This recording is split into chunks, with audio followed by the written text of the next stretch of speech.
ರಾಜ್ಯ ಸರ್ಕಾರಕ್ಕೆ ಇವತ್ತು ಕರಾಳ ದಿನ. ಆರೋಗ್ಯವಾಗಿ ಚೆನ್ನಾಗೇ ಇದ್ದ ಸಚಿವರು ಇನ್ನಿಲ್ಲ. ಬಡವರ ಬಂಧು ಅಂತಾನೆ ಹೆಸರು ಮಾಡಿದ್ದ ಸಚಿವ ಸಿಎಸ್ ಶಿವಳ್ಳಿ ಇನ್ನು ನೆನಪು ಮಾತ್ರ. ತೀವ್ರ ಹೃದಯಾಘಾತದಿಂದ ಪೌರಾಡಳಿತ ಸಚಿವ ಸಿಎಸ್ ಶಿವಳ್ಳಿ ನಿಧನವಾಗಿದ್ದಾರೆ. ಪೌರಾಡಳಿತ ಸಚಿವ ಸಿಎಸ್ ಶಿವಳ್ಳಿ ಇನ್ನಿಲ್ಲ. ತೀವ್ರ ಹೃದಯಾಘಾತದಿಂದ ಬಡವರ ಬಂಧು ನಿಧನ. ಪೌರಾಡಳಿತ ಸಚಿವ ಸಿಎಸ್ ಶಿವಳ್ಳಿ ಇನ್ನು ನೆನಪು ಮಾತ್ರ. ಧಾರವಾಡ ಕುಂದಗೋಳ ಕ್ಷೇತ್ರದ ಶಾಸಕರಾಗಿ ತಾಲೂಕಿನಲ್ಲಿ ಬಡವರ ಬಂಧು ಎಂದು ಹೆಸರು ಮಾಡಿದ್ದ ಸಚಿವ ಶಿವಳ್ಳಿ ಅವರು ತೀವ್ರ ಹೃದಯಾಘಾತದಿಂದ ಮೃತಪಟ್ಟಿದ್ದಾರೆ. ಮಧ್ಯಾಹ್ನ 1 ಗಂಟೆ ವೇಳೆಗೆ ಹುಬ್ಬಳ್ಳಿಯ ಜೆಪಿ ನಗರದ ನಿವಾಸದಲ್ಲಿ ಹಾರ್ಟ್ ಅಟ್ಯಾಕ್ ಆಗಿತ್ತು. ತಕ್ಷಣ ಅವರನ್ನ ಖಾಸಗಿ ಆಸ್ಪತ್ರೆಗೆ ಸೇರಿಸಲಾಯಿತು. ಆದರೆ ಮಾರ್ಗ ಮಧ್ಯೆಯೇ ಮೃತಪಟ್ಟಿರುವುದಾಗಿ ವೈದ್ಯರು ಹೇಳ್ತಾ ಇದ್ದಂತೆ ಕುಟುಂಬಸ್ಥರು ಹಾಗೂ ಕಾರ್ಯಕರ್ತರ ಆಕ್ರಂದನ ಮುಗಿಲು ಮುಟ್ಟಿತ್ತು. ಕೊನೆ ಕ್ಷಣದವರೆಗೂ ಲವಲವಿಕೆಯಿಂದ ಇದ್ದ ಸಚಿವರು. ಕೈಸನ್ನೆ ಮೂಲಕವೇ ಪತ್ನಿಗೆ ಸಿಎಸ್ ಶಿವಳ್ಳಿ ವಿದಾಯ. ಸಚಿವ ಶಿವಳ್ಳಿ ಅವರು ಜನಾನುರಾಗಿ, ಕ್ಷೇತ್ರದ ಜನರ ಕಷ್ಟ ಸುಖಗಳಲ್ಲಿ ಭಾಗಿಯಾಗ್ತಿದ್ರು. ಇದರಿಂದಾಗಿಯೇ ಕುಂದಗೋಳ ತಾಲೂಕಿನ ಜನ ಅವರನ್ನ ಬಡವರ ಬಂಧು ಅಂತ ಕರೆತಿದ್ರು.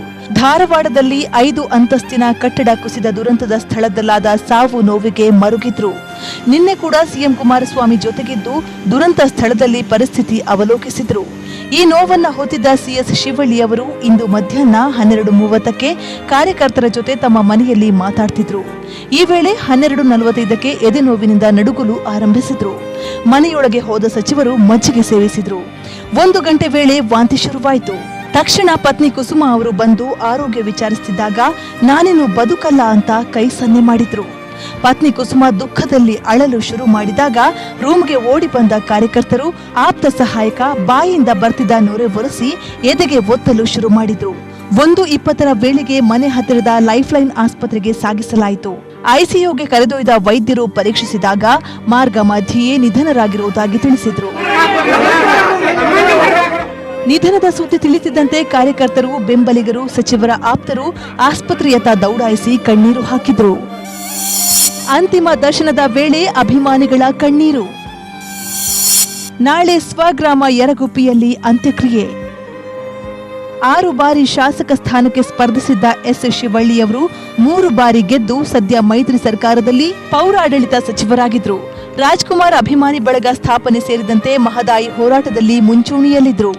ಸಹಾಯ ಕೇಳಿ ಬಂದವರಿಗೆ ನೆರವಾಗ್ತಿದ್ದ ಸಿಎಸ್ ಶಿವಳ್ಳಿ ಅವರು ಇನ್ನಿಲ್ಲ ಅನ್ನೋ ಸುದ್ದಿ ಅವರ ಅಪಾರ ಅಭಿಮಾನಿಗಳಿಗೆ ದೊಡ್ಡ ಆಘಾತ ತಂದಿತ್ತು. ಆಸ್ಪತ್ರೆಯಿಂದ ಸ್ವಗೃಹಕ್ಕೆ ಮೃತದೇಹ ತಂದು ಸಾರ್ವಜನಿಕರ ಅಂತಿಮ ದರ್ಶನಕ್ಕಿಡಲಾಯಿತು. ಈ ವೇಳೆ ಅಭಿಮಾನಿಗಳ ಆಕ್ರಂದನ ಮುಗಿಲು ಮುಟ್ಟಿತ್ತು.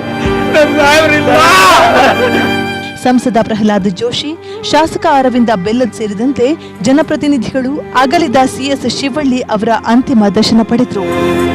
ಹುಬ್ಬಳ್ಳಿಯಿಂದ ಇಂದು ಮೃತದೇಹವನ್ನ ಸಚಿವರ ಸ್ವಗ್ರಾಮ ಯರಗುಪ್ಪಿಗೆ ಕೊಂಡೊಯ್ಯಲಾಗುತ್ತೆ. ನಾಳೆ ಅಂತ್ಯ ಸಂಸ್ಕಾರ ನಡೆಯಲಿದೆ. ಸಿಎಸ್ ಶಿವಳ್ಳಿ ಅವರು ಪತ್ನಿ ಸೇರಿದಂತೆ ಓರ್ವ ಪುತ್ರ ಹಾಗೂ 2 ಹೆಣ್ಣು ಮಕ್ಕಳನ್ನ ಅಗಲಿದ್ದು ಕುಟುಂಬ ಶೋಕ ಸಾಗರದಲ್ಲಿ ಮುಳುಗಿದೆ. ಪರಶುರಾಮ್ ತಹಶೀಲ್ದಾರ್, ನ್ಯೂಸ್ 18 ಕನ್ನಡ, ಹುಬ್ಬಳ್ಳಿ.